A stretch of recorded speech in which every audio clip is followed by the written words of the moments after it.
Sore semuanya, ya. Saya percaya kita semua senantiasa dalam lindungan dan kasih karunia Bapa di surga, ya. Bersyukur sekali ini Sep Doa yang ke-52, kita bisa berkumpul kembali sore menjelang malam. Buat teman-teman di waktu Indonesia Tengah jadi malam, mungkin ini sudah mulai masuk malam, ya. Hari ini yang ke-52, beberapa rekan-rekan kita sudah mengambil peran, mengambil bagian untuk ikut melayani bersama-sama kami di Kru Sepakat Doa. Jadi sebagaimana tulisan di atas saya ini, teman-teman lihat the new commandments, ya, yang kita sudah kirim juga. Jadi hari ini kita akan dengarkan sama-sama sharing firman Tuhan dari Pak Ariston Nenggolan, ya, alumni BCA. Ya, nggak alumni banget sih, sekarang juga masih aktif di Multifinance, BCA Multifinance. Lalu nanti pujian dan penyembahan akan dipimpin oleh Vena. Thank you, Vena. Lalu nanti kita dengarkan juga ada kesaksian yang akan diteguhkan juga lewat Dani, ya, Bro Dani ini di Manado. Saya masih suka itu nanti di ini terus deh, di Makassar terus nih, ya. Dan nanti kita akan tutup dengan doa bersama. Ini yang akan terus kita menjadikan kita sebagai pilar doa.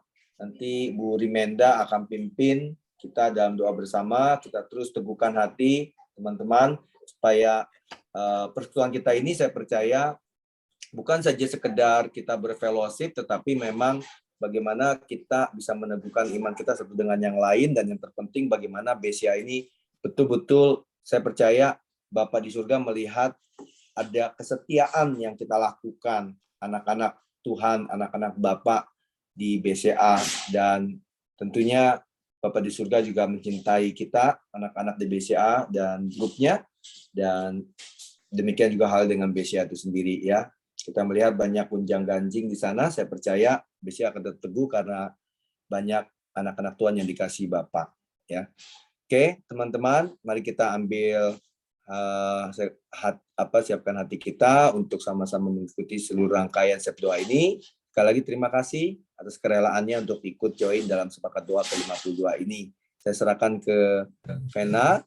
Ya, buat teman-teman boleh kita mute, ya. Kayak yang bisa menyalakan kamera, saya sangat dorong untuk bisa menyalakan kameranya karena itu akan bisa menemukan semua teman-teman yang lain, ya. Thank you. Silakan Vena. Oke, thank you Pak Hendra. Shalom Bapak Ibu semuanya. Puji nama Tuhan, hari ini kita boleh kembali berkumpul untuk bersama-sama memuji dan membesarkan nama Tuhan. Seperti kata Pak Hendra tadi, kita di tempat ini datang bukan sekedar untuk memuji menyembah Tuhan, tapi juga kita saling menguatkan, dan saya yakin percaya melalui pertemuan kita sore hari ini, kedepannya kita juga akan memberikan dampak yang positif menjadi berkat untuk orang-orang sekitar kita, baik di kantor kita nanti ataupun orang-orang sekitar kita. Mari Bapak Ibu, saya undang kita untuk mempersiapkan hati kita. Kita mau masuk lebih dalam lagi, kita mau memuji nama Tuhan, kita mau menyembah Dia, kita mau tinggikan Dia. Haleluya. Terima kasih Tuhan.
Mas perak dan permata,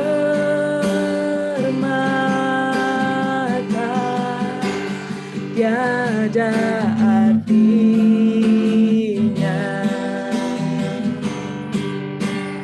Ku ingin lebih dekat, bersekutu denganmu, jadikan ku hamba setia kepadamu.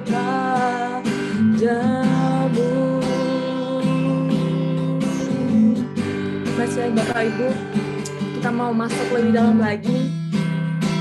Kita mau tinggikan Dia, katakan sama-sama, ya Aba Bapakku. Ya Bapa, Aba Bapa,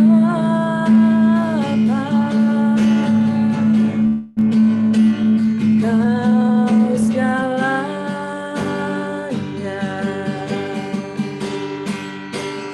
bagiku.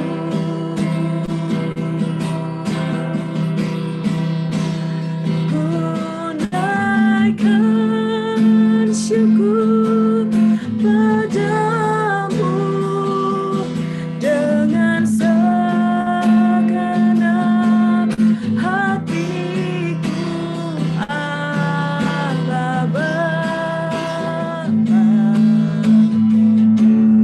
Ku mengasihimu lebih dari segalanya, lebih dari segalanya.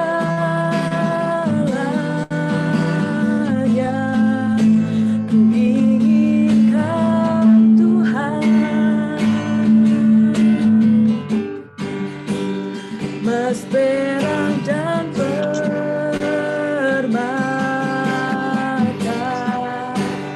tiada artinya.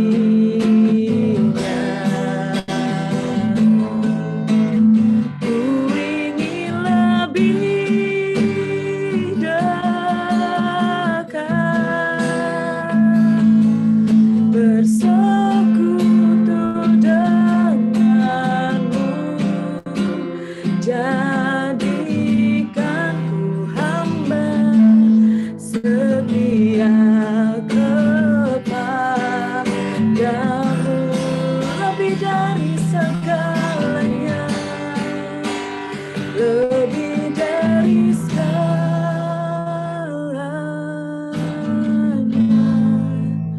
Ku ingin Kau Tuhan, Mas perak dan permata,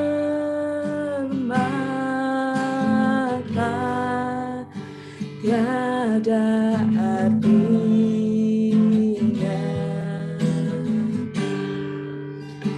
Ku ingin lebih dekat,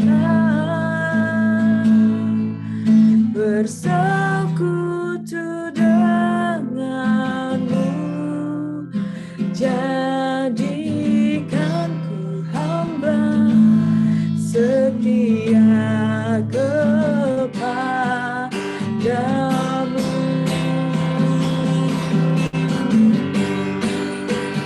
Lebih dari segalanya,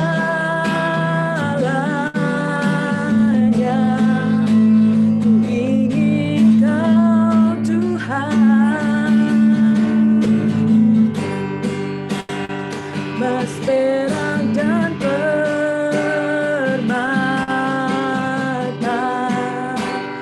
tiada artinya.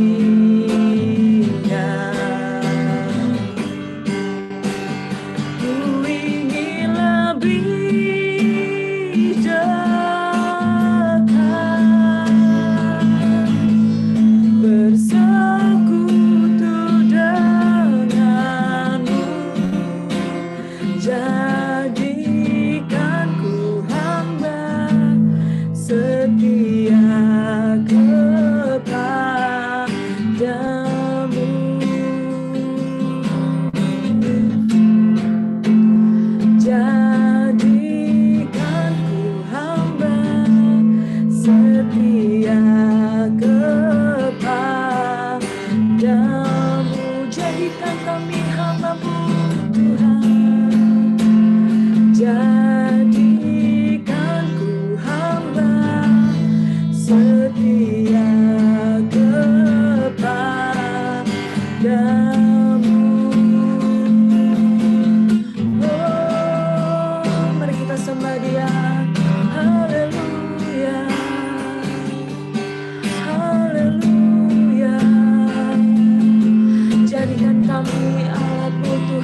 sebagai saksimu yang hidup.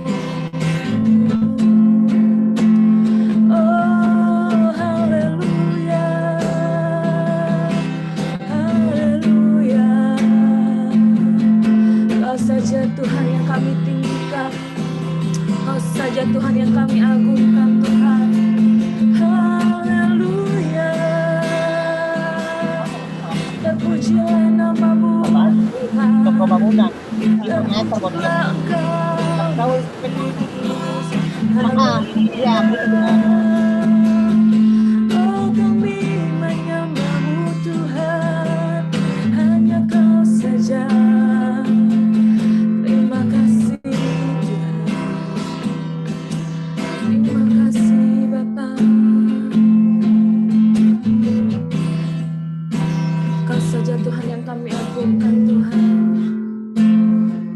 Kau saja yang kami tinggikan Bapa.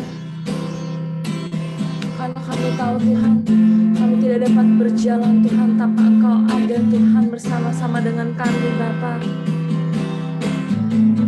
Penuhi setiap kami Tuhan, penuhi kami dengan Roh Kudus-Mu Tuhan, agar kami Tuhan semakin hari Tuhan semakin mengetahui isi hatinya Tuhan.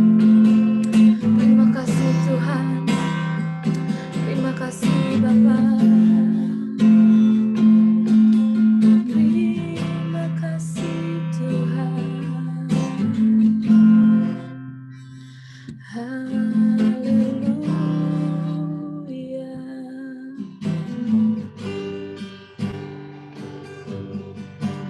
Sekalipun ku berjalan dalam lembah gelap, namun tangan-Mu selalu menopang hidupku. Saat ku dalam ketakutan, Kau hadir di sisiku. Kau berkata, jangan takut, Kau beriku kemenangan.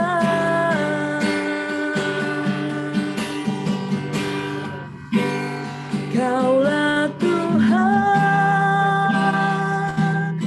yang berjanji, tak sekalipun Kau ingkari kesetiaan-Mu sungguh terbukti di sepanjang hidupku. Untuk selamanya bukan setia melayani, mengasihi-Mu. Tiada Tuhan seperti-Mu, Yesus. Kau Allahku yang setia.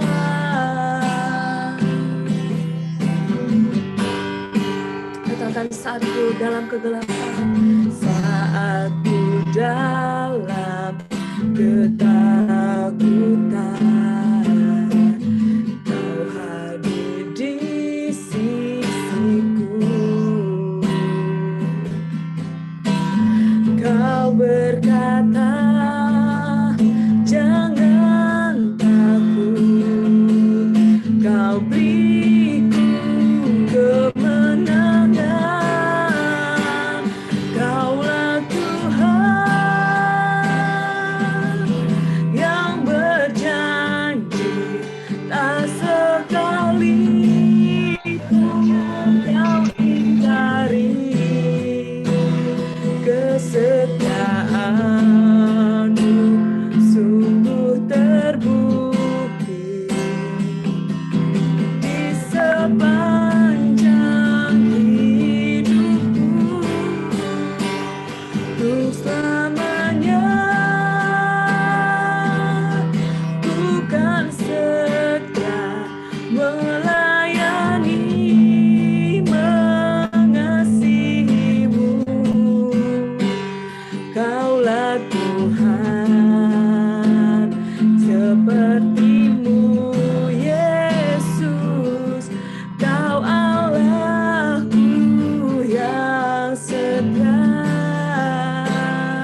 ingkari kesetiaanmu sungguh terbukti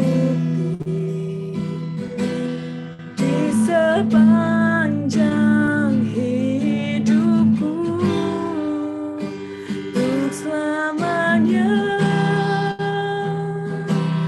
Ku kan setia melayani, mengasihimu. Tiada Tuhan sepertimu, Yesus. Kau Allahku yang setia.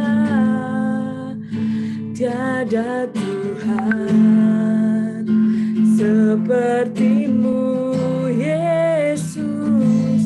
Kau Allahku yang setia.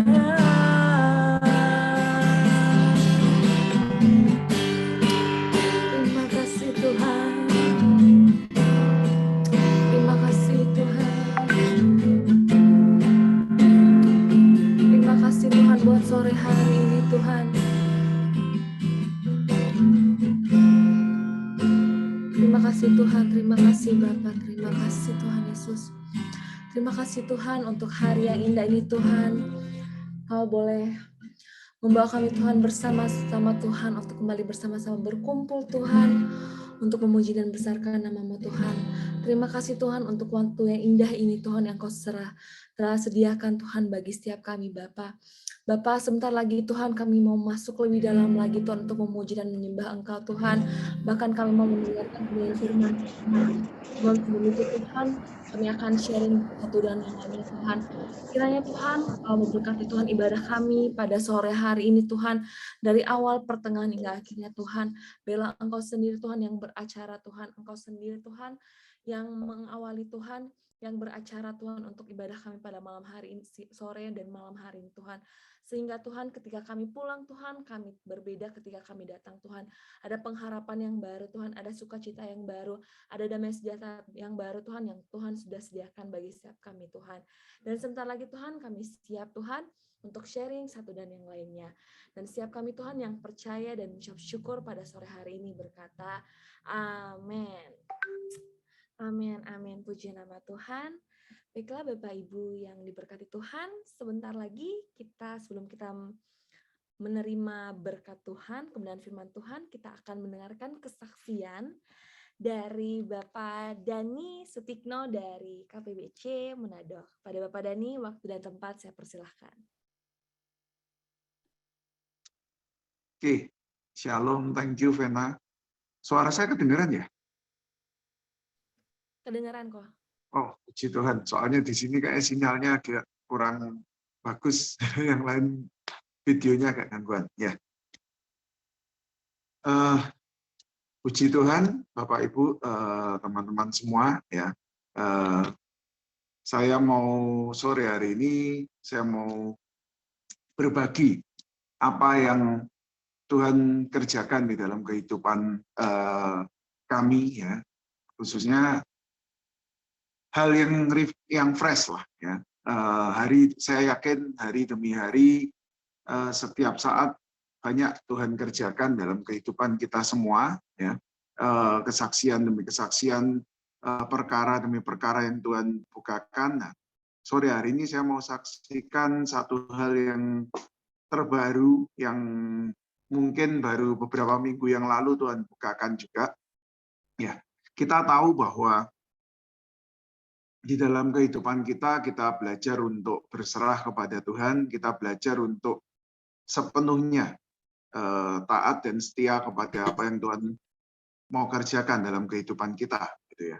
Nah, saya akan baca satu ayat dulu di mana Tuhan ingatkan bahwa kita setiap anak-anaknya untuk terus berjalan di dalam rencananya.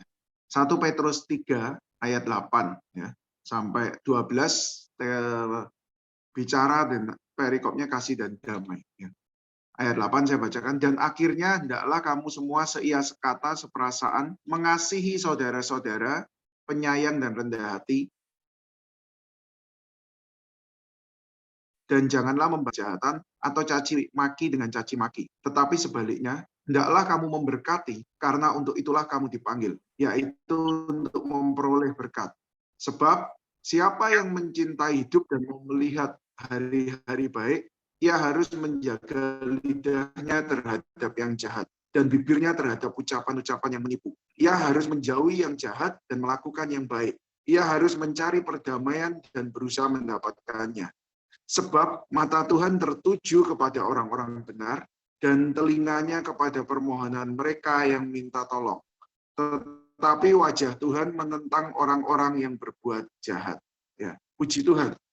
Ya, jadi hal yang terbaru yang kami alami adalah bagaimana Tuhan membukakan, menyingkapkan sesuatu yang kami selama beberapa belas tahun ini tidak pernah mau berusaha untuk mengusahakan sendiri dengan kekuatan dan kemampuan saya dan istri saya secara manusia gitu ya. Nah, jadi singkat ceritanya adalah gini, bahwa pada waktu saya menikah dengan istri saya di tahun 2006 ya. Jadi 2006. Nah, 2003 kami sudah sedang membangun hubungan. Nah, selama sepanjang itu ada satu hal yang waktu itu dititipkan ke istri saya dari papahnya gitu ya, sebelum papahnya tinggal keluar gitu.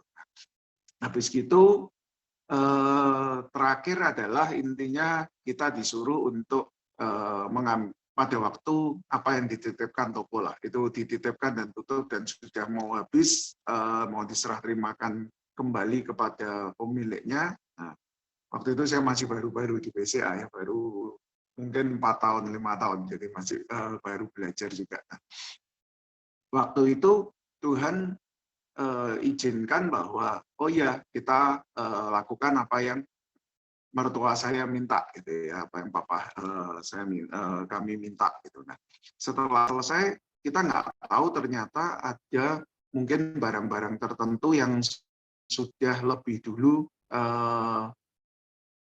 dikeluarkan dari tempat tersebut gitu ya. Nah, singkat ceritanya adalah ya istri saya lakukan, sudah serahkan semua, ya kita pikir so far oke gitu ya, seperti itu. Ternyata memang ada miskomunikasi yang mungkin pada waktu itu sempat terjadi, di mana barang yang sudah dikeluarkan tadi itu dipertanyakan, karena itu barang yang masih mempunyai nilai, Bapak Ibu, teman-teman. Nah, ya kita nggak tahu. Nah, kita benar-benar nggak tahu karena cuman pada waktu itu cuman melihat, mengecek dan terus serah terima. Singkat ceritanya sampai pada waktu beberapa tahun lalu, beberapa tahun dari kejadian tersebut, Tuhan izinkan papa mertua saya lebih dulu dipanggil Tuhan, dan sampai ya beberapa minggu yang lalu gitu ya. Nah, itu kita pikir ya sudah oke, kita jalan selama ini berhubungan dengan keluarga daripada saudara-saudara, daripada keluarga orang tua istri mertua lah, papa mama mertua saya di Surabaya, is oke semua, nggak ada apa. Tapi memang istri saya merasakan bahwa ada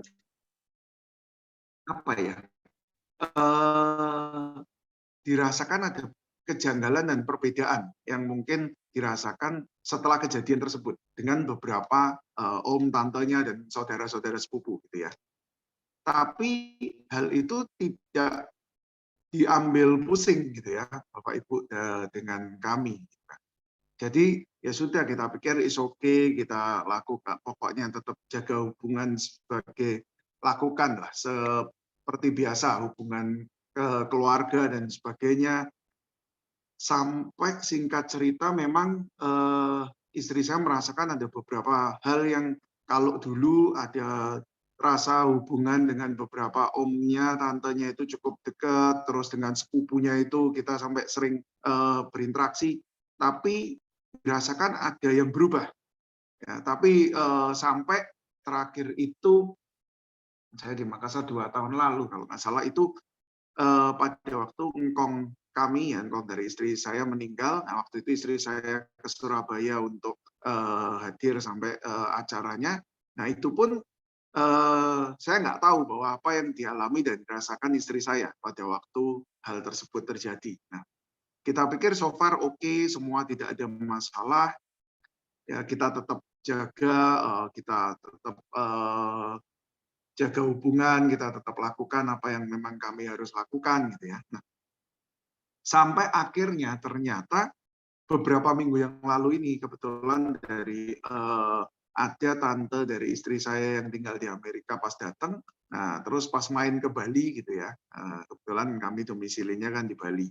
Datang ke Bali minta ditemenin, diantar. Kemudian saya yakin dan percaya, ya, yakin dan percaya bahwa semua segala sesuatu yang tadi saya sempat bacakan, apa yang Tuhan mau, apa yang Tuhan kerjakan selama kita mata Tuhan selalu memandang kehidupan kita di saat kita menjaga kehidupan kita di dalam kebenarannya. Saya tahu kita bukan manusia yang sempurna, belum, ya.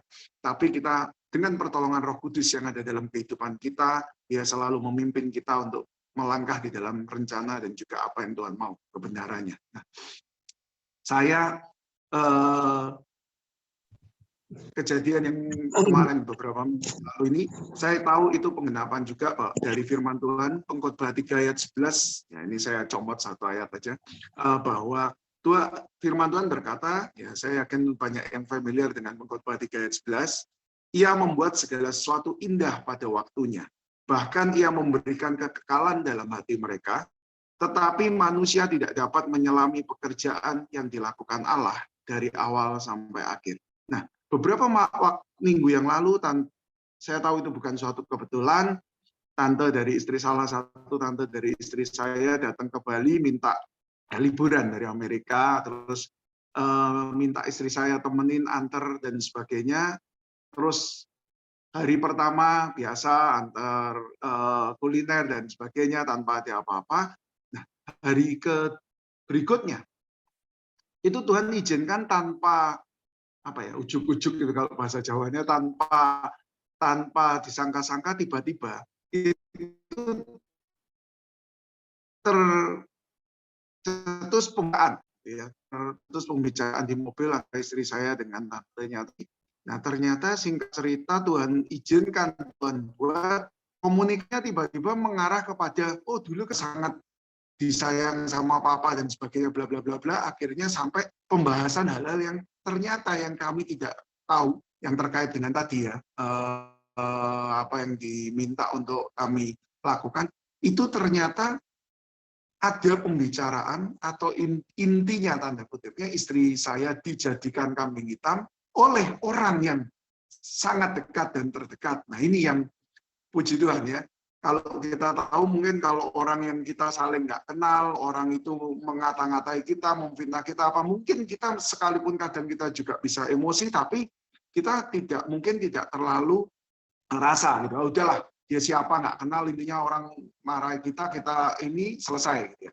Tapi ini di saat ini dibukakan Tuhan, baru-baru ini nih, jadi sekitar hampir 17 tahun, hal itu kita tidak tahu sampai terakhirnya Tuhan memang ini waktunya Tuhan, ya. Dan kita tahu pasti segala sesuatunya indah pada waktu Tuhan. Nah, pada waktu dibukakan, Tuhan bukakan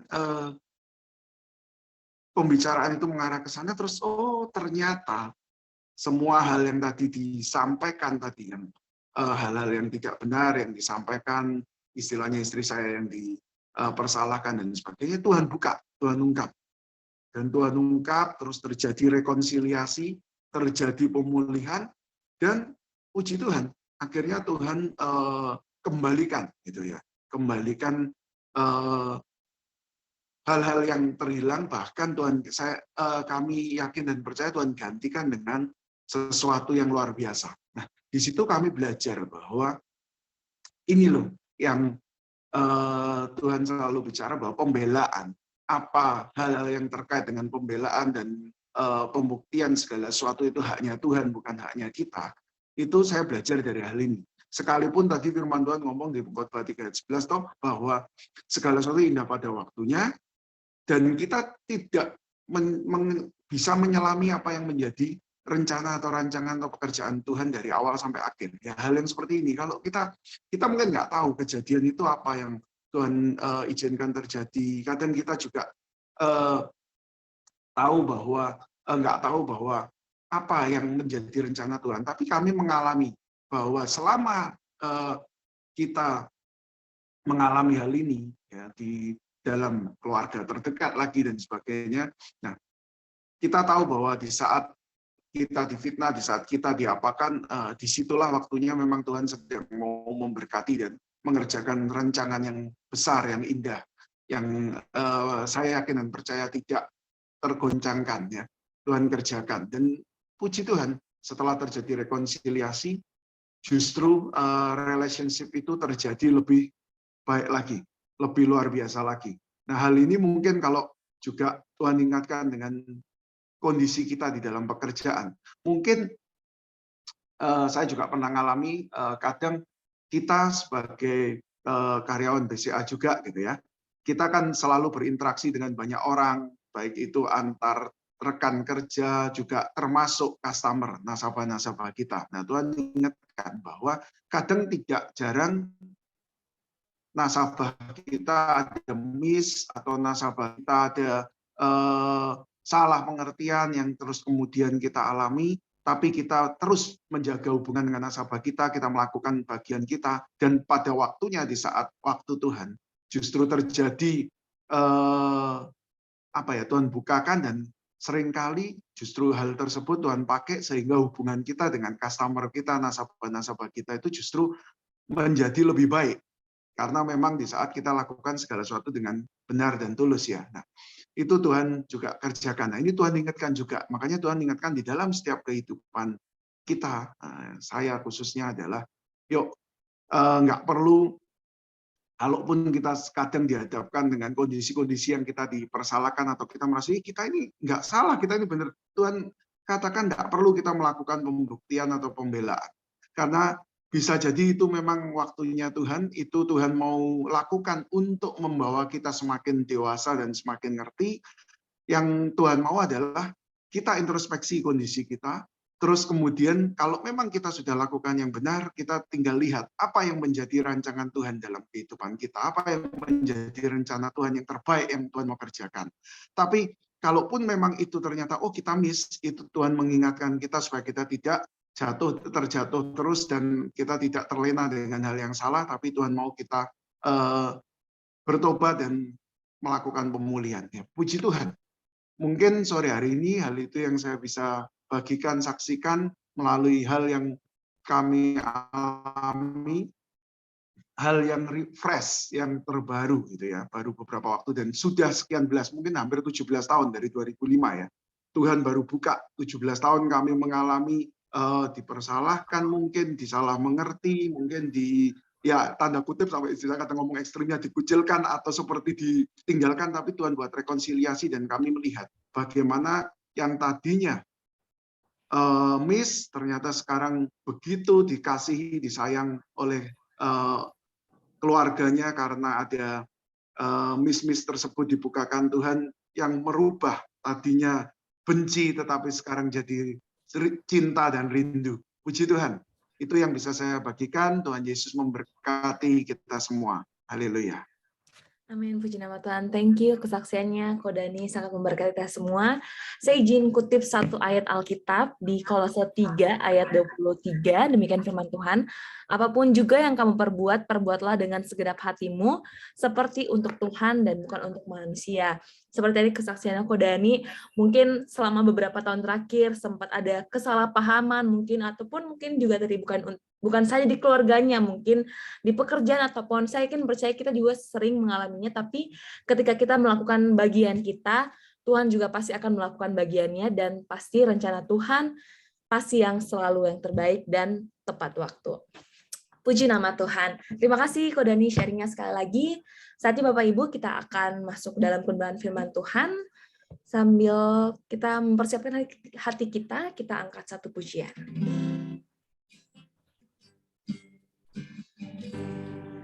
Betapa aku mencintai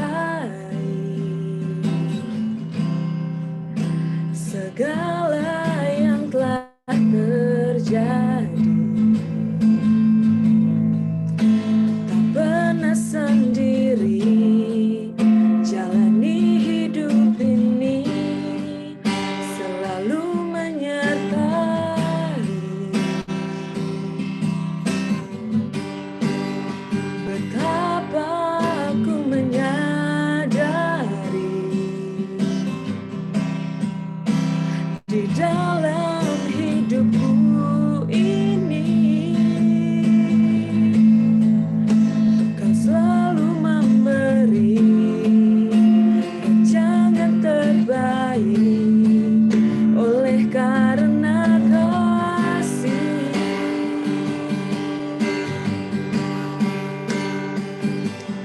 Bapa, sentuh hatiku, ubah hidupku menjadi yang baharu, bagai emas yang murni. Kau membentuk bejana hatiku.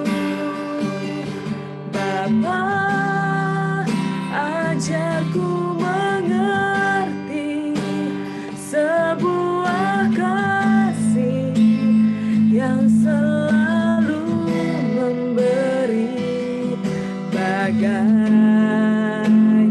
air mengalir yang tiada pernah berhenti,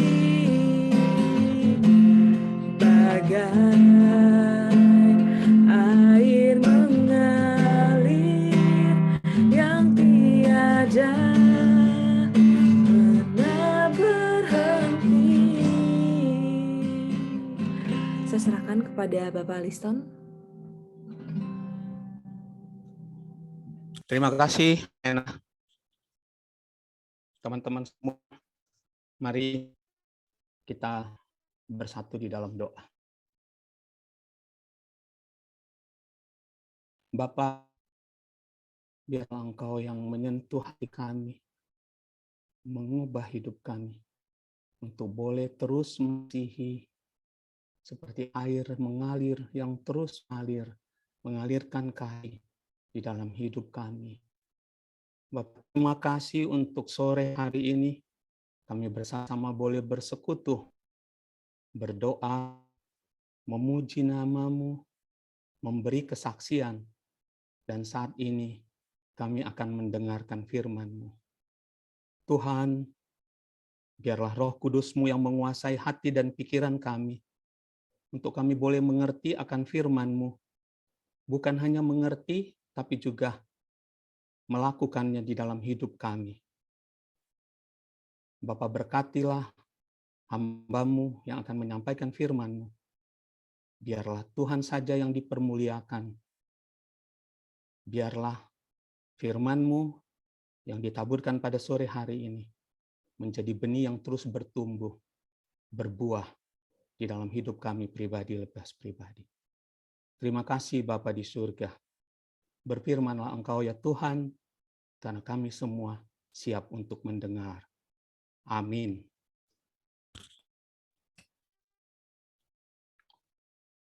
Bapak, Ibu, teman-teman yang dikasihi Tuhan, Shalom. Selamat sore semuanya. Senang sekali sore hari ini kita bisa kembali bersama-sama bersekutu, dan saat ini kita akan mendengarkan firman Tuhan. Firman Tuhan pada sore hari ini terambil dari Yohanes 13 ayat 34 sampai 35. Aku memberikan perintah baru kepada kamu supaya kamu saling mengasihi. Sama seperti aku telah mengasihi kamu, demikian pula kamu harus saling mengasihi. Dengan demikian, semua orang akan tahu bahwa kamu adalah murid-muridku, yaitu jikalau kamu saling mengasihi. Kalau kita ditanya ya, ada satu pertanyaan. Hari ini kita sudah melakukan kasih atau tidak ya? Atau kalau sudah melakukan kasih, berapa banyak ya kasih yang sudah kita taburkan atau kasih yang sudah kita lakukan? Atau kalau sudah ditaburkan, kepada siapa saja kasih itu kita lakukan? Mengasihi adalah sebuah perintah. Jadi kita diperintahkan atau disuruh untuk melakukan sesuatu. Sesuatu itu adalah kasih. Di dalam firman Tuhan tadi ada disebut perintah baru. Ya. Lalu kita bertanya, kenapa disebut perintah baru? Gitu ya. Bukankah sejak dulu perintah untuk melakukan kasih itu sudah disampaikan? Ya. Kita bisa melihat di dalam Ulangan 6 ayat 5. Ulangan 6 ayat 5, di situ dikatakan, kasihilah Tuhan Allahmu dengan segenap hatimu, dan dengan segenap jiwamu, dan dengan segenap kekuatanmu. Lalu di dalam Imamat 19 ayat 8 juga disebutkan, janganlah engkau menuntut balas, dan janganlah menaruh dendam terhadap orang-orang sebangsamu, melainkan kasihilah sesamamu manusia seperti dirimu sendiri. Akulah Tuhan. Dan kita sama-sama mungkin sudah mengerti ya, dalam 10 hukum Taurat yang pertama dan keempat adalah perintah untuk mengasihi Tuhan Allah. Dan hukum Taurat yang kelima sampai dengan ke-10, bagaimana kita mengasihi sesama manusia. Lalu pertanyaannya adalah mengapa? Ya, mengapa di dalam Yohanes 13 ayat 34 sampai 35 ini kan Yesus berbicara dengan murid-muridnya yang saat ini juga berbicara pada kita semua. Mengapa Yesus mengatakan ini kepada murid-muridnya? Mengapa Yesus mengatakan ini perintah yang baru? Sebenarnya hal yang barunya itu di mana ya? Nah, kenapa disebut perintah yang baru? Karena ada satu tolak ukur yang berbeda dengan yang perintah lama. Di dalam perintah lama, mengasihi disebutkan adalah mengasihi sesamamu manusia seperti mengasihi diri sendiri. Jadi fokusnya adalah diri sendiri. Artinya, bagaimana kita mengasihi diri kita sendiri, itulah yang kita lakukan di dalam mengasihi sesama manusia. Perintah baru yang disampaikan oleh Tuhan Yesus kepada murid-muridnya dan kepada kita saat ini adalah bagaimana kita mengasihi sesama manusia dengan satu standar baru. Jadi standarnya bukan lagi seperti kita mengasihi diri sendiri, melainkan adalah standarnya seperti Yesus mengasihi kita. Jadi tolak ukurnya adalah bagaimana Yesus mengasihi kita, itulah yang harus praktekkan di dalam mengasihi sesama manusia.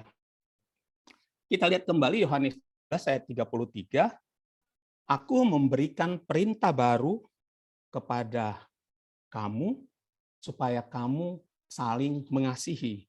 Sama seperti aku telah mengasihi kamu, demikian pula kamu harus saling mengasihi. Kalau kita belajar dari firman Tuhan dengan melihat apa yang dilakukan Yesus di dalam hidupnya, di dalam mengasihi begitu banyak orang melalui mujizat-mujizat yang dikerjakan, begitu banyak kebaikan-kebaikan yang dilakukan oleh Tuhan Yesus. Kita melihat bahwa kasih yang dilakukan oleh Tuhan Yesus kepada banyak orang adalah kasih yang sungguh-sungguh tulus. Kasih yang penuh dengan berkat. Ya, bagaimana Tuhan membuat air menjadi anggur, menyembuhkan orang buta, orang lumpuh, dan menghidupkan orang mati. Dan kasih Yesus itu adalah kasih yang setia. Ya. Kalau kita kembali mengintrospeksi diri kita, seringkali mungkin kita berusaha untuk setia di dalam mengasihi Yesus. Tetapi karena kita manusia yang punya keinginan mata, keinginan daging, kita seringkali menyimpang atau tidak setia di dalam mengasihi Tuhan Yesus. Kita berbelok atau kita tidak jalan di jalan yang diinginkan Tuhan. Tapi Yesus tidak pernah meninggalkan kita. Yesus selalu setia di dalam mengasihi kita manusia, khususnya kita anak-anaknya. Jadi kasih Yesus adalah kasih yang indah, kasih yang penuh berkat, kasih yang setia dan abadi selama-lamanya. Walaupun kita kadangkala menyimpang dan tidak setia di dalam mengasihi Tuhan Yesus. Kasih Yesus sungguh indah di dalam hidupku ini, sungguh manis, lebih manis hidup bersama Yesus. Yesus, nama Yesus, pujilah Dia, kasih-Nya kepada saya sampai selama-lamanya. Oh, kasih-Nya kepada saya sampai selama-lamanya. Jadi perintah baru yang pertama adalah bagaimana kita mengasihi sesama manusia seperti Yesus mengasihi kita. Yang menjadi pertanyaan atau renungan di dalam diri kita masing-masing, maukah kita mengasihi sesama manusia dengan standar seperti Yesus mengasihi kita?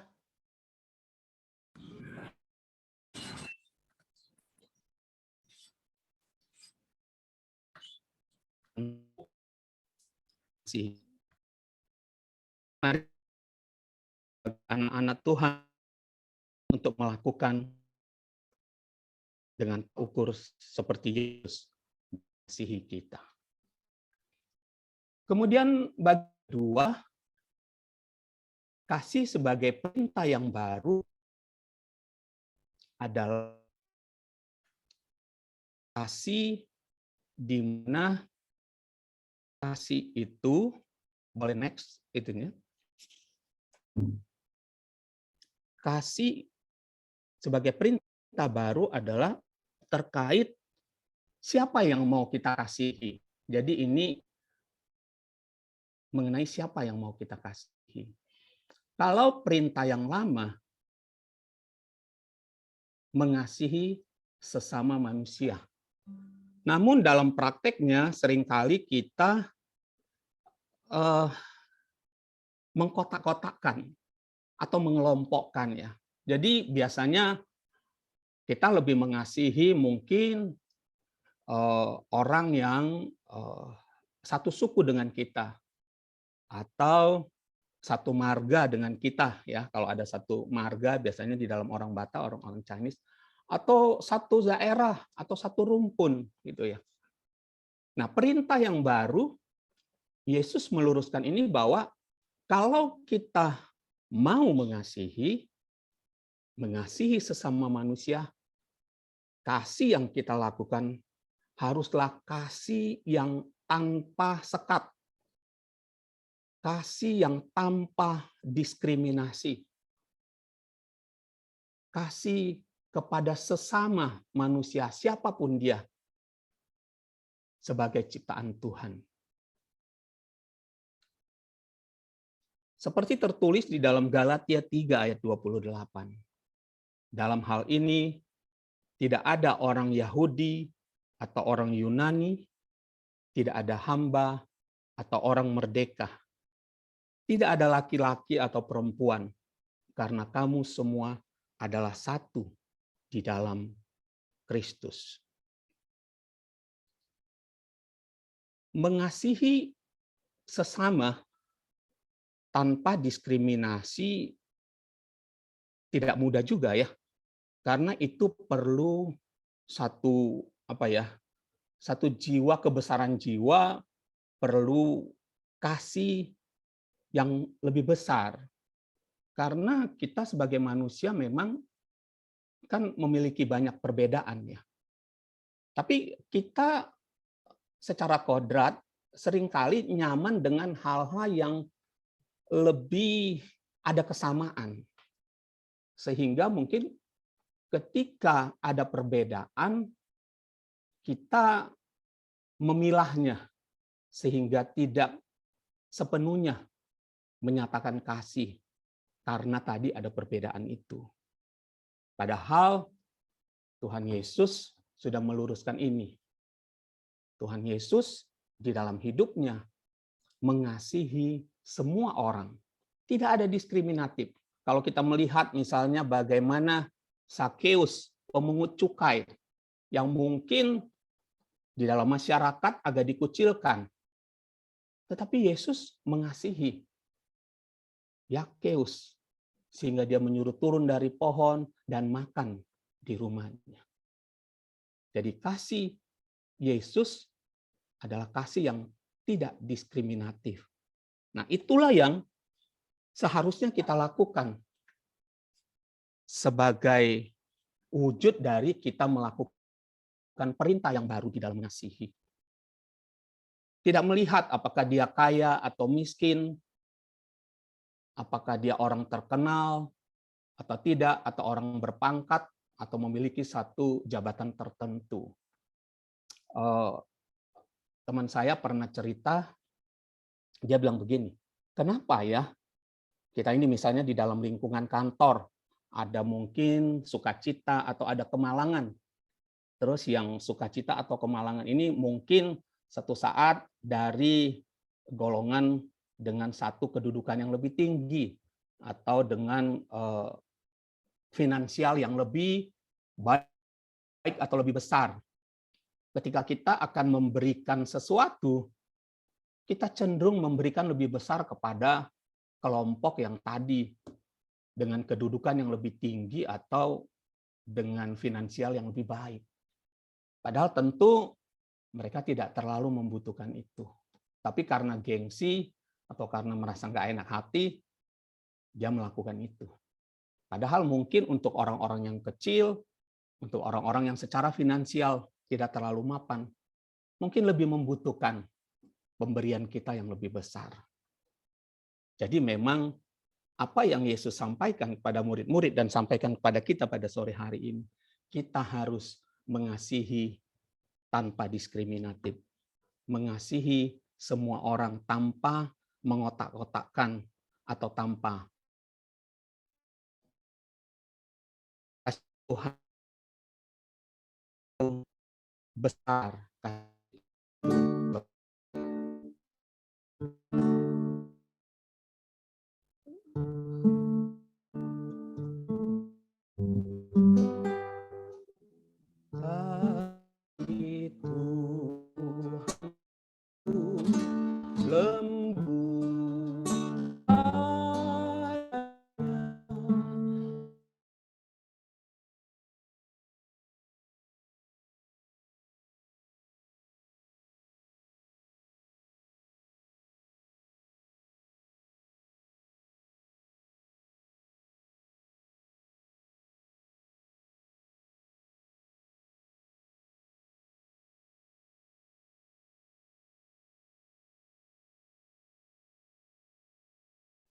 Pak suaranya, suara Palistonnya hilang ya, Vena ya? Putus ya?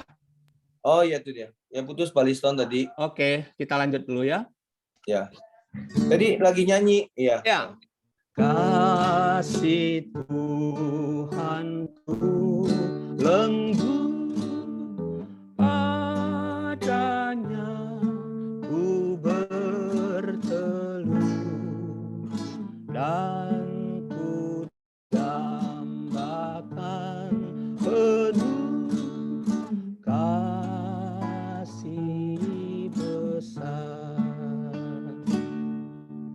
Yesus datang di dunia, tanggung dosa manusia, bagiku pun nyatalah kasih besar.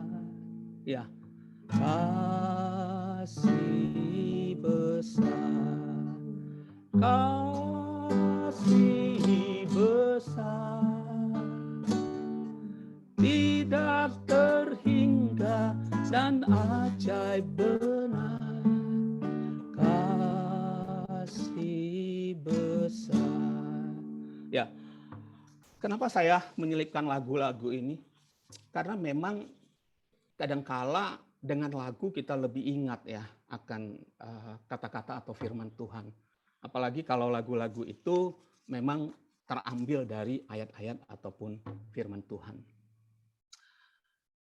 Kalau tadi kita bicara terkait mengasihi tanpa diskriminasi.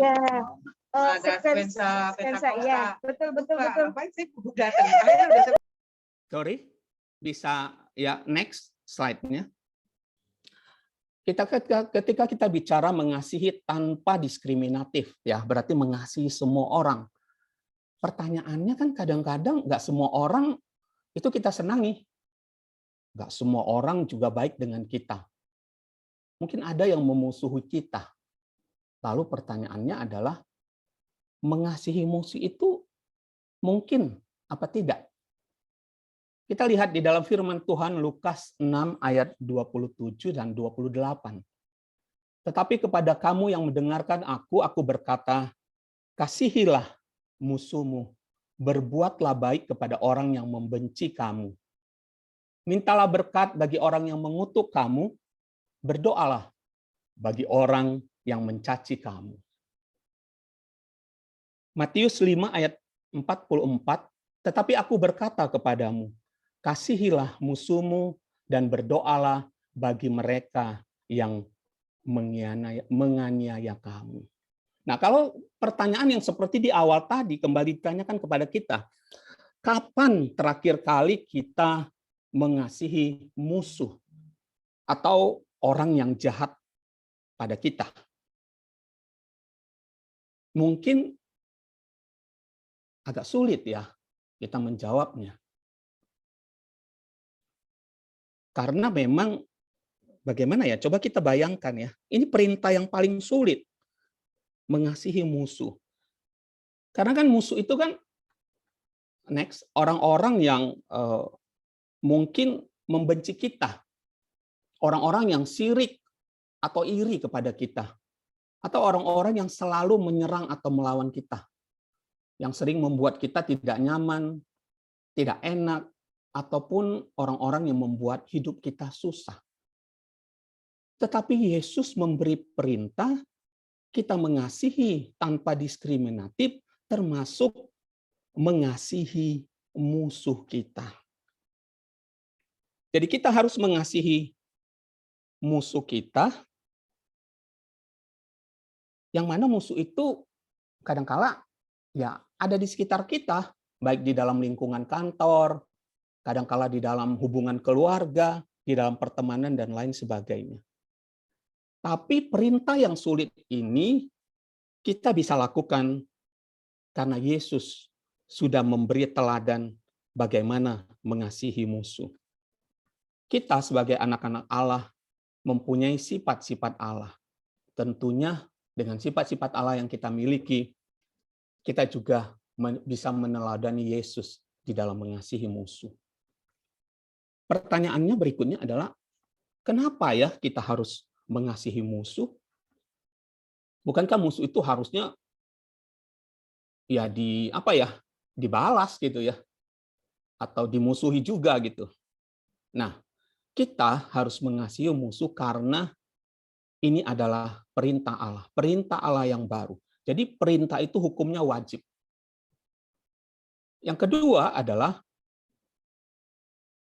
dengan mengasihi musuh, kita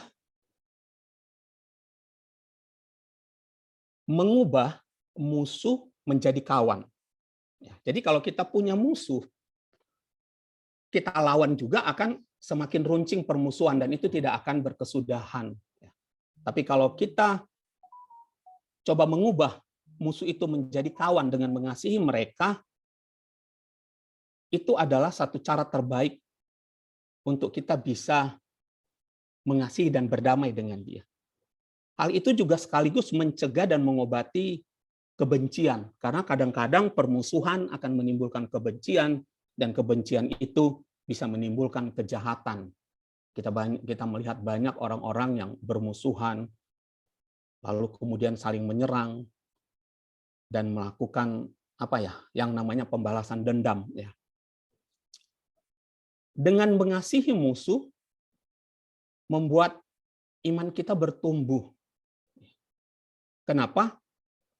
Karena ketika kita mempunyai musuh dan kita coba untuk mengasihi musuh itu, tentu ada satu perubahan yang harus kita lakukan di dalam diri kita.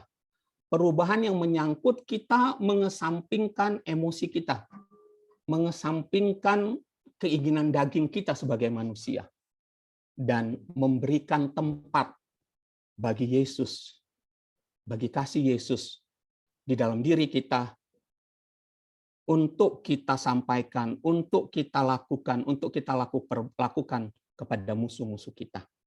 Dengan demikian, ketika kita mencoba untuk mengesampingkan hal-hal yang jahat, hal-hal yang tidak baik, atau mematikan hal-hal yang tidak baik di dalam diri kita, dan mengundang Yesus dan hal-hal yang baik yang terjadi, itu akan membuat kita semakin bertumbuh karena kita melakukan apa yang Tuhan inginkan, baik di dalam firman Tuhan, melalui perkataan, perbuatan, dan doa-doa kita. Tentunya iman kita juga akan bertumbuh karena kita akan semakin belajar untuk mengerti apa yang Tuhan inginkan untuk kita lakukan terhadap musuh kita. Melalui pembacaan firman, mendengarkan firman Tuhan, kita semakin dilengkapi untuk tahu bagaimana mengasihi musuh.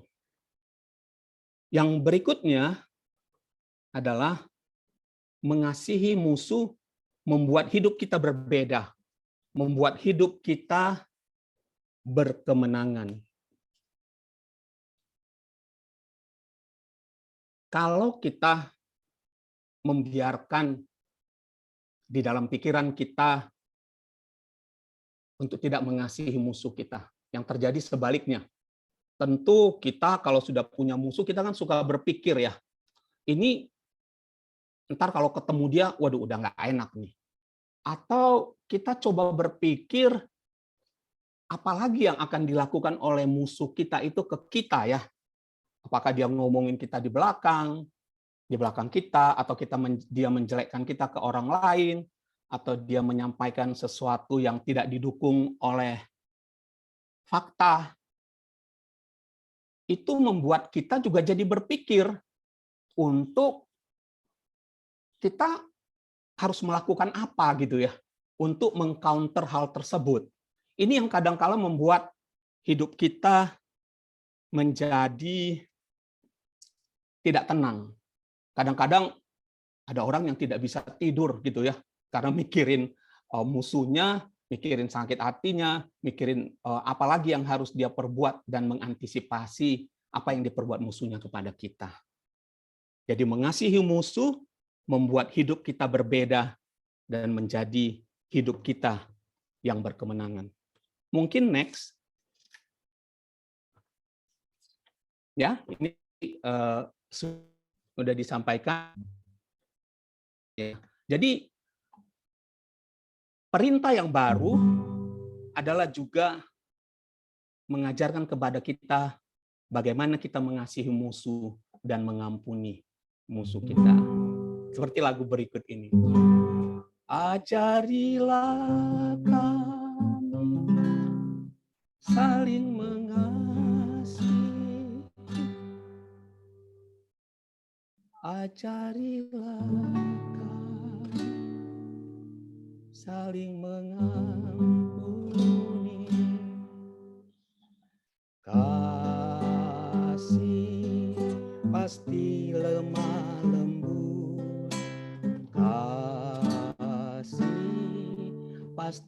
memaafkan.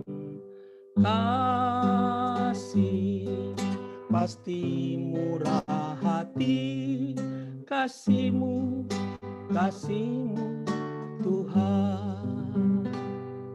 Ajarilah kami ini saling mengasihi, ajarilah kami ini saling mengampuni, ajarilah kami ini kasih-Mu, ya Tuhan, kasih-Mu kudus tiada batasnya.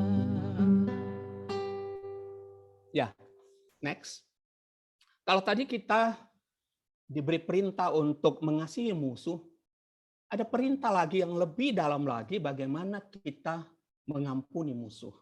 Matius 18 ayat 22 sampai ayat 21 sampai 22 dikatakan, kemudian datanglah Petrus dan berkata kepada Yesus, Tuhan, sampai berapa kali aku harus mengampuni saudaraku jika ia berbuat dosa terhadap aku?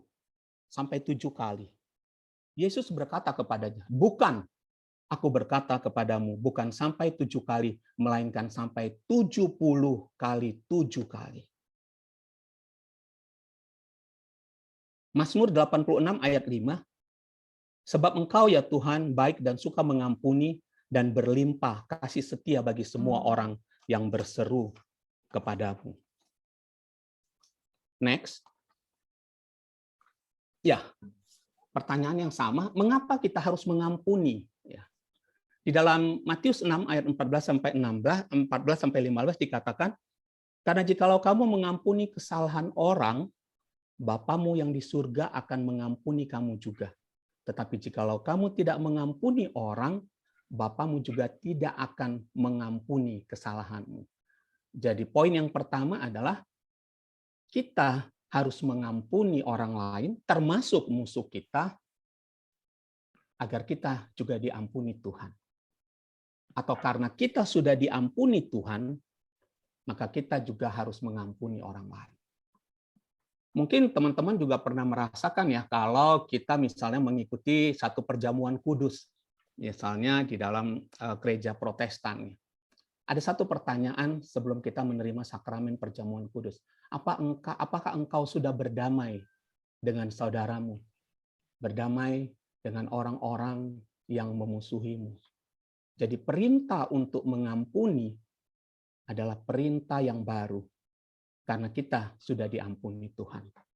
Kalau kita melihat begitu banyak dosa kesalahan kita, begitu banyak ketidaksetiaan kita, tapi Tuhan setia. Dan terus tiada henti memberikan pengampunan kepada kita. Yang kedua, ketika kita mengampuni musuh kita, maka hati kita terbebas dari kepahitan, marah, dendam, dan kebencian.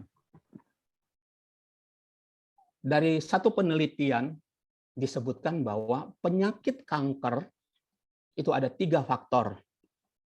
Yang pertama adalah dari genetik atau keturunan, tapi itu kecil sekali. Yang kedua adalah faktor makanan. Dan yang ketiga yang terbesar adalah adanya kepahitan. Jadi kalau kita punya musuh, lalu itu kemudian kita ingat, kita dendam, kita tidak mengampuni, itu merupakan satu kepahitan yang akan membuat atau merusak tubuh kita sendiri. Kita sama-sama tahu marah, kebencian, dendam itu membuat produksi hormon-hormon di dalam tubuh kita yang tidak baik itu untuk berproduksi lebih banyak. Dan itu sangat tidak baik bagi kesehatan kita. Tapi kalau kita melepaskan pengampunan, kita melepaskan kepahitan, maka di dalam tubuh kita ada sukacita, ada damai. Itu yang membuat hormon di dalam tubuh kita, hormon-hormon yang baik itu berproduksi lebih banyak. Jadi kita harus mengampuni musuh kita dan mengampuni orang lain agar kita terbebas dari kepahitan. Dan yang berikutnya adalah agar doa kita tidak terhalang. Ya, sering kita berdoa, Tuhan, ampunilah aku akan segala dosa dan kesalahanku.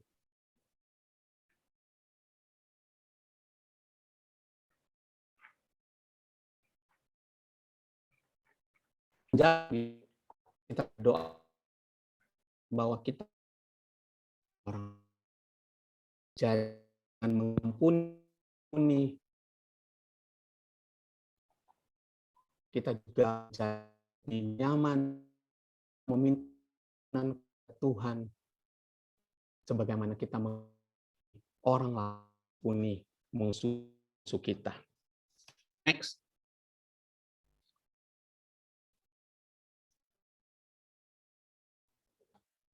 Cet ya.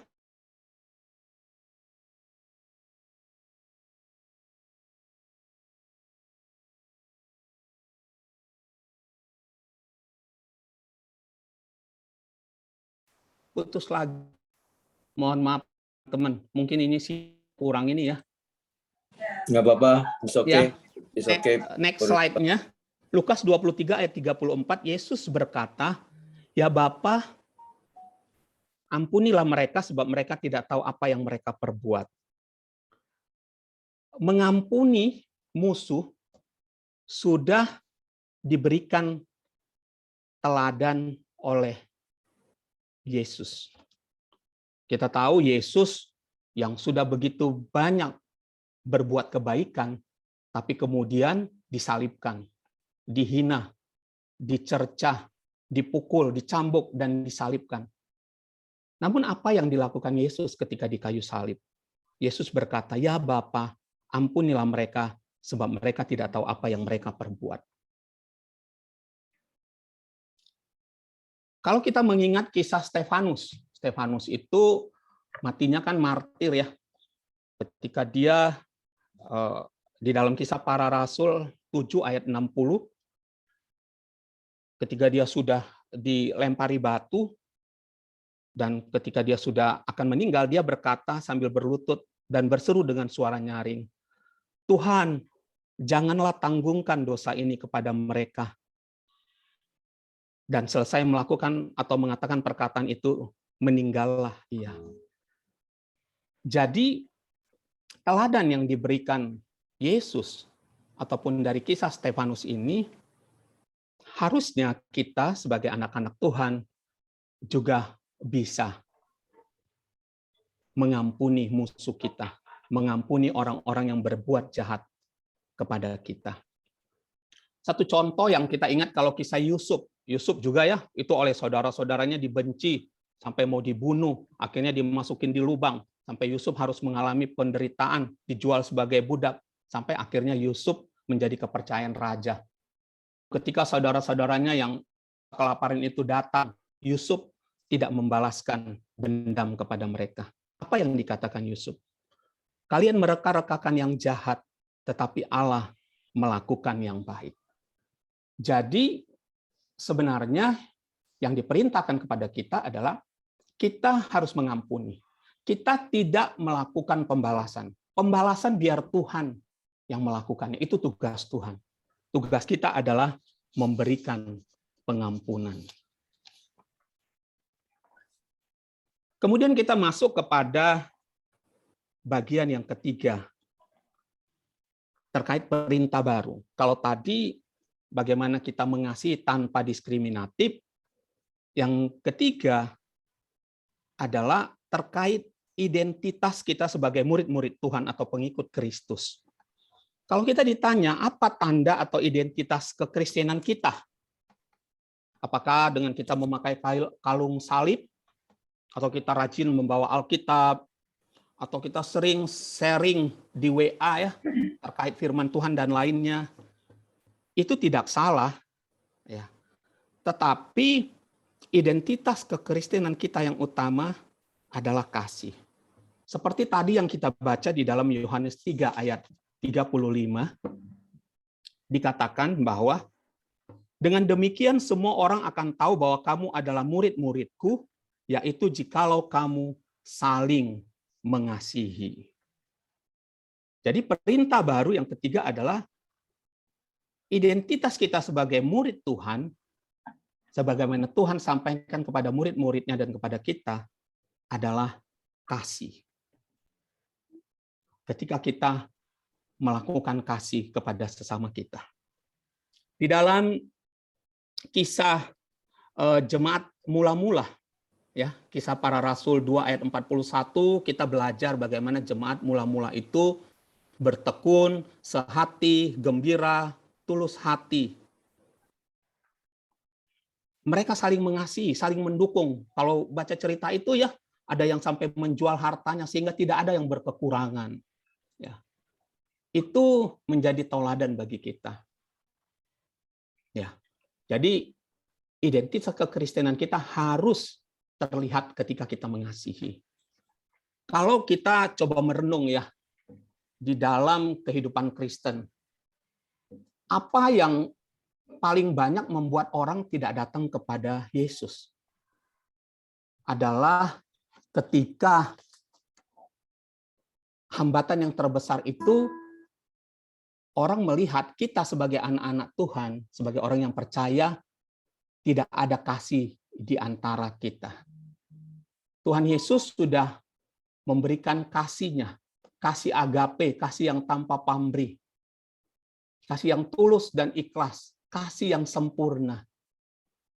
Kalau kita ingin orang-orang lebih banyak datang kepada Yesus, percaya mengenal Yesus, itu kita bisa lakukan dengan memperlihatkan identitas kekristenan kita dengan melakukan kasih. Di dalam Galatia 5 ayat 22 dan 23 dikatakan, tetapi buah roh ialah kasih, sukacita, damai sejahtera, kesabaran, kemurahan, kebaikan, kesetiaan, kelemah lembutan, penguasaan diri. Tidak ada hukum yang menentang hal itu. Jadi buah roh yang pertama adalah kasih. 1 Korintus 13 ayat 4-6, kasih itu sabar, kasih itu murah hati, ia tidak cemburu, ia tidak mengganggalkan diri, tidak sombong, tidak melakukan yang tidak sopan, dan tidak mencari keuntungan diri sendiri. Ia tidak pemarah dan tidak menyimpan kesalahan orang lain. Ia tidak bersuka cita karena ketidakadilan, tapi ia bersuka cita karena kebenaran. Next. Next. Ya. Jadi kasih itu bukan hanya diucapkan, tapi dilakukan. Seperti 1 Yohanes 3 ayat 18 disampaikan, anak-anakku, marilah kita mengasihi bukan dengan perkataan atau dengan lidah saja, tapi dengan perbuatan dan dalam kebenaran. Saya ingin menutup sharing ini dengan satu ilustrasi cerita, mungkin teman-teman sudah pernah dengar bagaimana ada satu permusuhan antara satu menantu dengan mertuanya. Lalu karena menantunya sudah sangat kesal, dia mencari orang pintar. Dia ingin supaya mertuanya mati. Dia minta kepada orang pintar itu untuk diberikan ramuan yang membuat tuh mati. Memberikan ramuan itu, tapi dengan ramuan harus diberikan dalam waktu sekitar 3 bulan. Lalu ramuan itu harus dibuat atau diseduh oleh si menantu itu, dan dia yang harus memberi, tidak boleh kasih mbak menantu. Dalam memberikan kepada mertuanya, dia harus memberikan dengan lemah lembut, dengan penuh kasih, dengan sukacita. Lalu menantu itu melakukannya. Tentu dia dengan kepura-puraan, tidak ketahuan terkait maksud jahatnya. Ketika dia melakukan itu, terus hari demi hari, juga awalnya curiga. Ada apa ya, kenapa berbeda? Tetapi karena itu terus terjadi, akhirnya tuanya merasa lebih nyaman, lebih senang. Sehingga dia lebih sukacita. Dan si menantu karena melakukan ini terus berkali-kali, akhirnya menjadi satu habit, menjadi satu kebiasaan. Dan dia merasa tidak enak melakukan itu.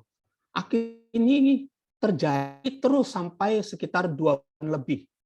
Hingga pada suatu saat menantunya sadar, waduh, bahaya nih kalau sampai mertuanya mati. Dia tersadar dan menyesal. Dia buru-buru datang kepada orang pintar tadi untuk meminta penangkalnya. Dia datang dan dia bilang, aku tidak ingin lagi mertuaku mati. Tolong kasih ramuan penangkalnya. Tapi orang pintar itu tertawa dan berkata, tidak perlu ada penawar penangkal. Karena ramuan yang saya berikan ada ramuan minuman biasa yang menyehatkan.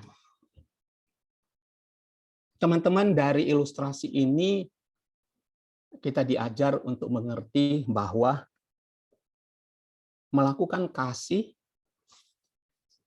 dengan ketulusan, itu bisa membuat banyak perubahan. Memang perubahan baru akan terjadi ketika ada yang memulai. Kita lihat tadi dari menantu memulai melakukannya kepada mertuanya. Sehingga pada akhirnya ada satu perdamaian, ada satu kasih, dan bisa saling mengasihi dan saling memaafkan. Itulah renungan yang buat kita pada sore hari ini. Ada perintah baru bagi kita semua untuk mengasihi sesama dengan tolak ukur sebagaimana Yesus mengasihi kita, untuk mengasihi sesama tanpa diskriminatif, untuk mengasihi sesama termasuk musuh kita dan memberi pengampunan kepada musuh kita, dan juga untuk kita mengasihi dan melakukan kasih sebagai identitas kita sebagai anak-anak Tuhan. Agar orang yang melihat kita mengerti bahwa inilah anak-anak Tuhan, inilah orang-orang Kristen yang menjadi tauladan di dalam hidup untuk mengasihi. Kiranya Tuhan menolong kita di dalam melakukan apa yang Tuhan perintahkan, perintah baru di dalam hidup kita. Tuhan Yesus memberkati. Amin. Amin, puji nama Tuhan. Terima kasih banyak Pak Liston atas sharingnya pada sore malam hari ini. Kiranya Tuhan Yesus yang membalas Bapak berlipat kali ganda. Amin. Puji nama Tuhan, Bapak Ibu, sebentar lagi kita akan masuk ke dalam doa syafaat yang akan dipimpin oleh Ibu Rimenda Ginting dari KCP Tajur. Kepada Ibu Rimenda, saya persilahkan. Ya, Shalom Bapak Ibu, kita bersyukur pada malam sore dan hingga malam ini, sampai saat ini kita sudah mendengarkan firman Tuhan yang begitu luar biasa. Mari sama-sama kita berdoa untuk pekabaran Injil di seluruh dunia, untuk lawatan Tuhan atas Indonesia, juga kita berdoa untuk di mana kita bekerja, BCA dan Besahan Anak, dan bagi kita semuanya agar menjadi pelaku-pelaku firman. Mari Bapak Ibu, kita teduhkan hati kita angkat tangan kita, angkat hati kita kepada Bapa kita yang begitu baik, yang sangat mengasihi kita. Ya Ralabasanda. Terima kasih Tuhan. Pada malam hari ini kami bersyukur kepadamu Tuhan. Engkau menempatkan kami di seluruh bagian kota di Indonesia. Karena kami bekerja di BCA, berbagai-bagai tempat Tuhan. Pada malam hari ini, kami bersatu kembali Tuhan dalam wadah sepakat berdoa BCA. Kami bersyukur buat anugerah yang Kau berikan bagi kami. Kami berdoa Tuhan, jadikan kami umat-Mu di tempat ini menjadi rumah doa-Mu sebagai pilar Tuhan, agar kami menjadi bagian umat-Mu di seluruh dunia, menaikkan pujian dan syukur kami kepadamu. Malam hari ini Tuhan, kami berdoa untuk manusia di bumi, benua-benua di dunia, mulai dari benua Asia, Afrika, Australia, Amerika, Antartika. Kami mengangkat tangan kami Tuhan, agar Injil Kerajaan Tuhan itu sampai ke seluruh ujung bumi. Kami umat-Mu, BCA, sepakat berdoa malam hari ini. Kami mengangkat tangan kami, agar di akhir zaman yang sudah dekat ini Tuhan, kami benar-benar menjadi salah satu bagian tubuh Kristus di seluruh dunia Tuhan. Kami berdoa dalam nama Yesus agar Injil Kerajaan Allah itu semakin nyata dan segera akan tersebar dan sampai ke ujung bumi.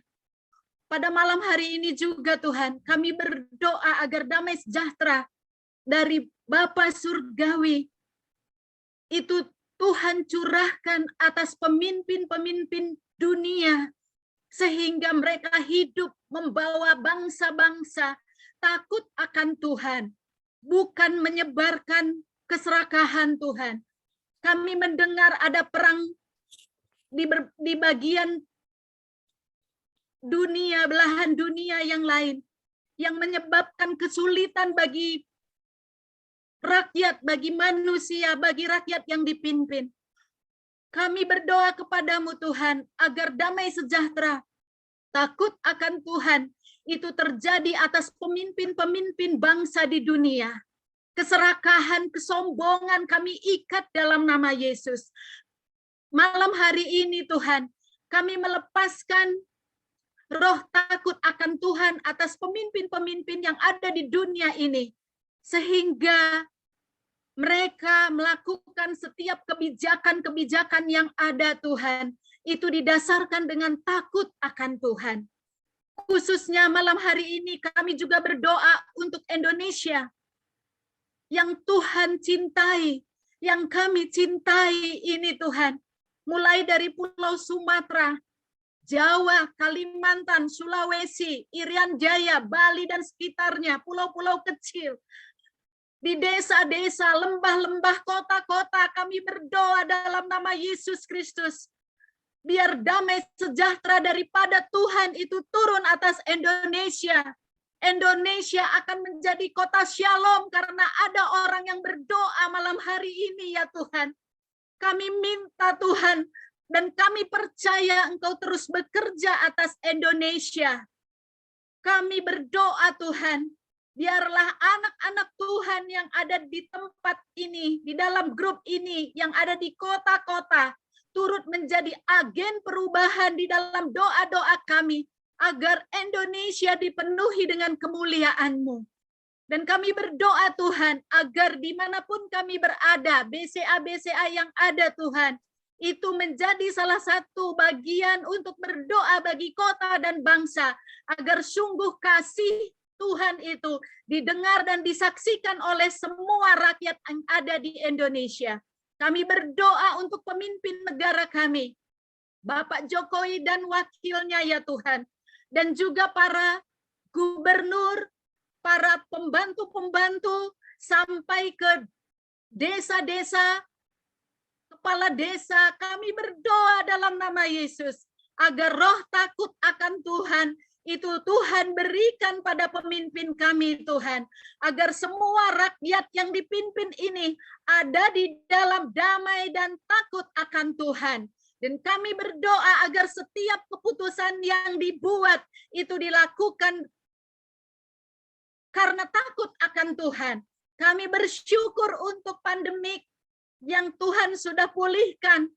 Dan biarlah Tuhan dalam pemulihan ini, pemulihan ekonomi, pemulihan kesehatan, dan juga langkah-langkah yang akan ditempuh pasca pandemi ini. Betul Tuhan, Engkau yang bekerja agar semuanya akan berjalan dengan baik Tuhan. Kami berdoa dalam nama Yesus, setiap perangkat-perangkat yang ada di pemerintahan melakukan tugasnya dengan takut akan Tuhan.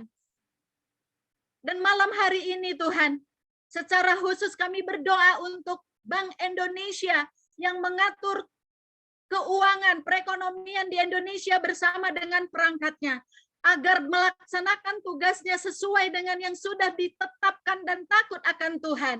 Biar tidak ada kepentingan-kepentingan pribadi ya Tuhan.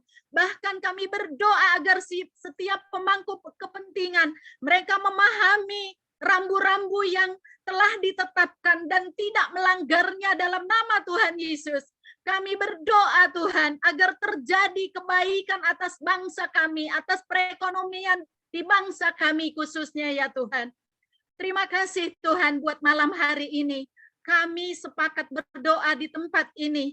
Orang-orang yang Kau sudah panggil Tuhan di BCA, memiliki identitas anak Allah, anak Tuhan yang sudah diperbaharui, mengenal Engkau sebagai Tuhan dan Juru Selamat kami. Kami mau berdoa untuk BCA di tempat kami bekerja ini bersama dengan perusahaan anak Tuhan.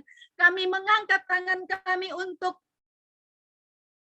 pemimpin kami, komisaris dan direksi kami Tuhan, pemimpin kantor wilayah Tuhan, kepala KCU Tuhan, kepala KCP, kepala bagian, bahkan semua bagian operasional dan bagian bisnis.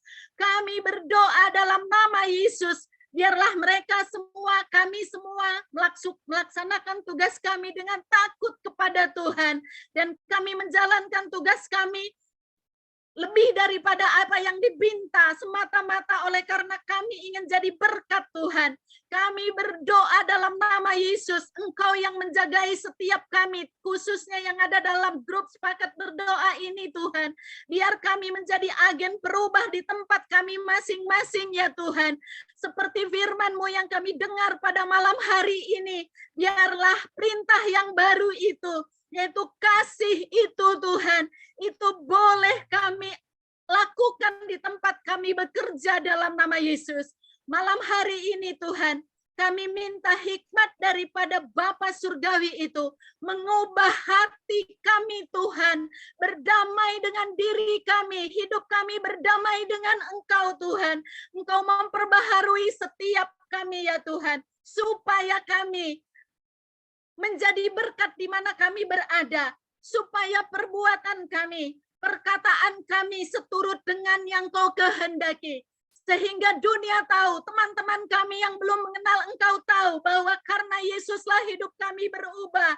Kami berdoa dalam nama Yesus Kristus, mulai dari yang menggagas grup sepakat berdoa, sampai kami semua member-membernya Tuhan.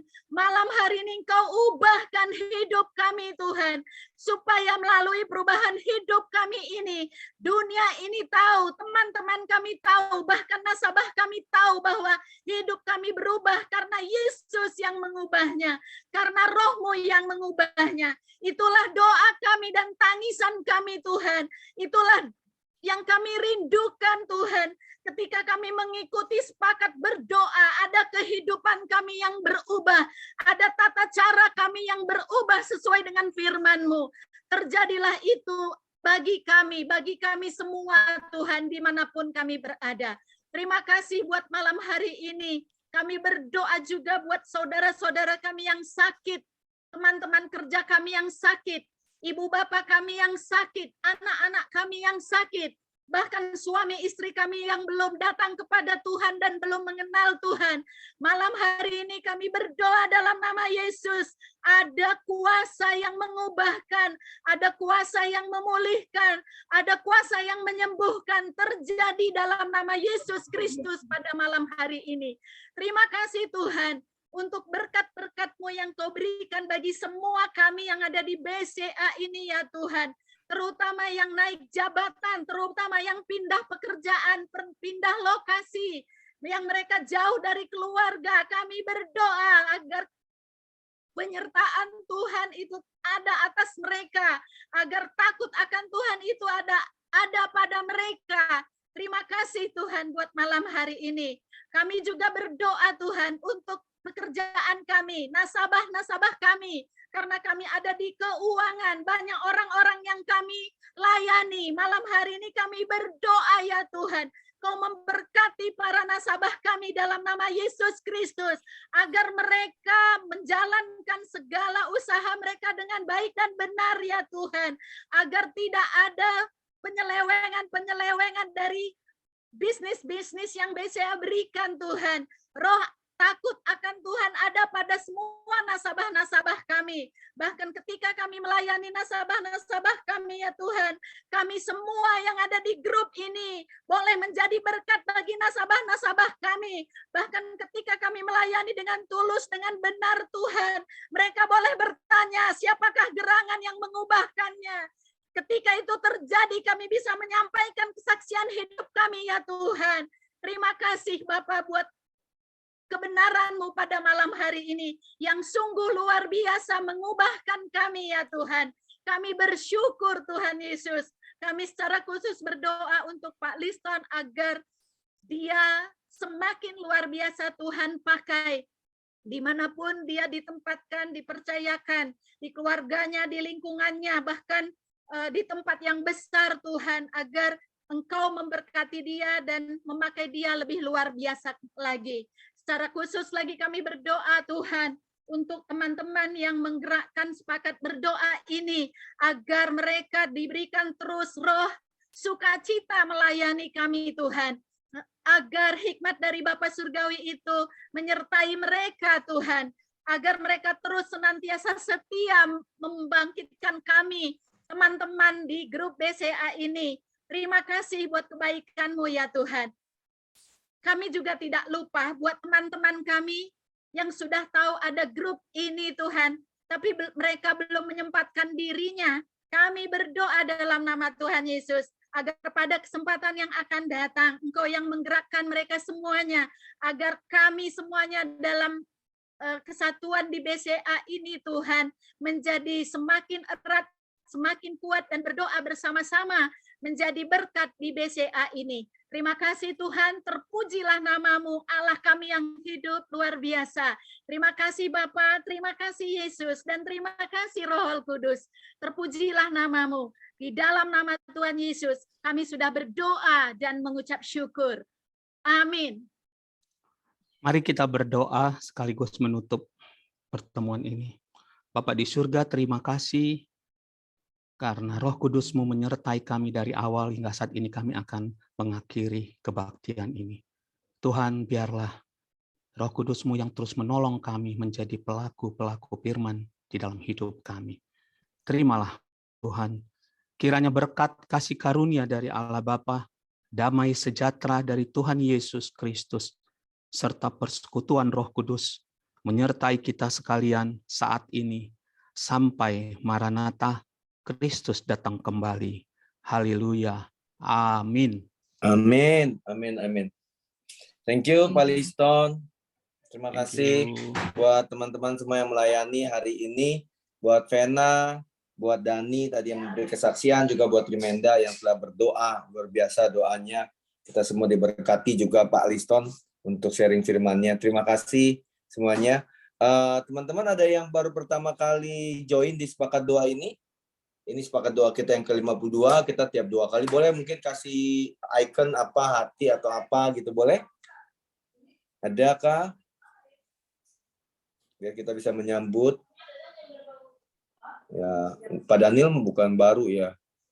Kira Pak Daniel yang baru. Oke. Yitla ya? Ada Yitla ya dari Solo ya, Bu. Ini ibu kayaknya ya, Bu. Oke, Bu Yitla.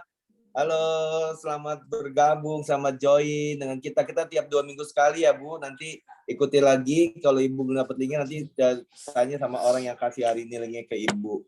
Ya, Tuhan memberkati Ibu. Baik teman-teman, saya pikir ini pertemuan kita. Thank you sekali lagi. Saya sangat diberkati lewat kehadiran teman-teman secara online ini. Ya. Bukan cuma dari teman-teman yang lain, tapi juga dari semua teman-teman yang join ya. Boleh tolong kita akan foto bersama, ini bagian yang paling seru ya. Widya, jangan lupa. Thank you. Ya, siapa yang bisa ini? Yulia bisa bantu? Saya soalnya belum. Coba dulu ya. Coba Ati, Mungkin, boleh? Ya. Bapak Ibu izin Ya. mau mengambil video. Ini ada tiga layar. Boleh. Ya. Mungkin kita berhenti chat dulu, nanti kita lanjutkan lagi untuk chatnya. Oke. Dan minta bantuan untuk menyalakan kamera. Saya mulai ya di layar yang pertama. 1, 2, 3. Ini taruh mana ya? Simpan.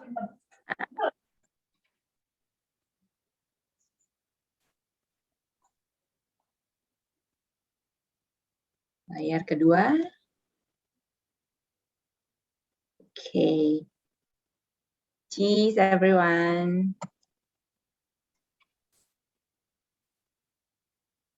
Oke, dan masuk ke layar ketiga.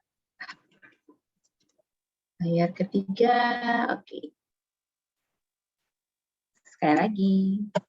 Oke, sudah. Di-take seluruhnya. Ini gigi sampai kering, nunggu 3 layar.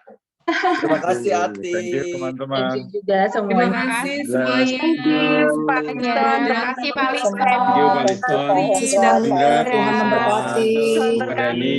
Tuhan memberkati. Thank you. ya. Ketemu Ya, 2 thank minggu you. lagi. Semua. Thank you. God bless. Itu semuanya. God bless. God bless. Stop. Jilid.